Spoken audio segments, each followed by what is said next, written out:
Décidément. Oui, bonjour Natacha. Bonjour. Oui, on se dit, vous pourriez nous faire de l'économie aussi en même temps, Oui. parce que c'est aussi derrière toute l'économie qui est touchée, enfin une grande partie, avec ces mesures. Est-ce que c'est l'échec de la stratégie d'Emmanuel Macron ? En fait, ça, c'est ce qu'on entend depuis hier soir dans la bouche des commentateurs, avec même une expression, il a perdu son pari. Et il y a quelque chose d'assez hallucinant d'ailleurs dans cette expression et dans cette lecture qui est purement politicienne du problème. C'est comme si ça se tirait au dé. Alors, on va être clair, la situation, elle va de nouveau être tragique pour les petits commerçants, pour tous ceux qui vont une fois de plus y perdre, alors même que c'est pas chez eux qu'on se contamine. Et surtout, il est totalement lunaire d'avoir des libraires et des disquaires ouverts pendant que tous les autres sont fermés.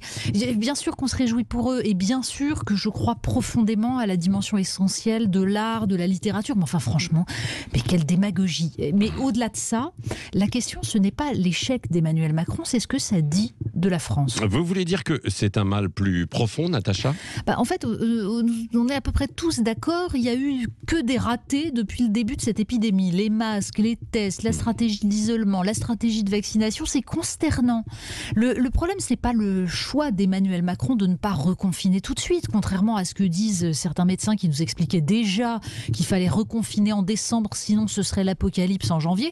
Il a tout simplement tenu compte de l'ensemble des éléments, les contaminations, la tension dans les hôpitaux, mais aussi la souffrance psychique, la catastrophe économique, la détresse sociale d'une majorité de Français. Sauf que ce choix devait avoir un corollaire, vacciner le plus vite possible pour prendre de vitesse la maladie.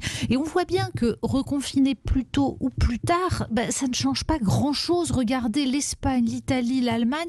Les choix ont été différents, mais aucun de ces pays ne s'en sort. Ceux qui peuvent respirer, ce sont Israël, le Royaume-Uni, ceux qui ont vacciné en prenant des risques, en y mettant les moyens. Oui. Mais vous disiez que ça nous racontait l'état de la France ?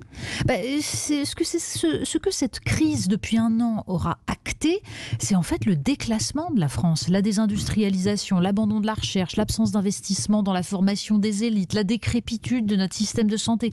Tout ça a fini par se payer. La responsabilité en revient à tous les gouvernants, de gauche comme de droite, qui ont perpétué ce système. Et finalement, Emmanuel Macron n'est que le dernier d'entre eux. Et contrairement à ce que disent les faussaires qui nous expliquent que la consommation reprendra très vite, que ça va se combler, tout ça, en fait, les fractures sont profondes et la reconstruction prendra des années. Oui, et en même temps, vous publiez un sondage, Natacha Polony. Emmanuel Macron pourrait le payer très cher à la prochaine présidentielle quand on regarde les reports de voix des autres partis qui sont loin d'être gagnés pour lui. Oui, c'est même pire que ça, en fait. Il y a même un phénomène de barrage contre lui. Mais ce sondage, il est intéressant à de très nombreux points de vue. Par exemple, Marine Le Pen remporterait un second tour face à Anne Hidalgo avec un vote blanc massif, mais elle perdrait face à Xavier Bertrand, et là aussi avec de nombreux votes blancs.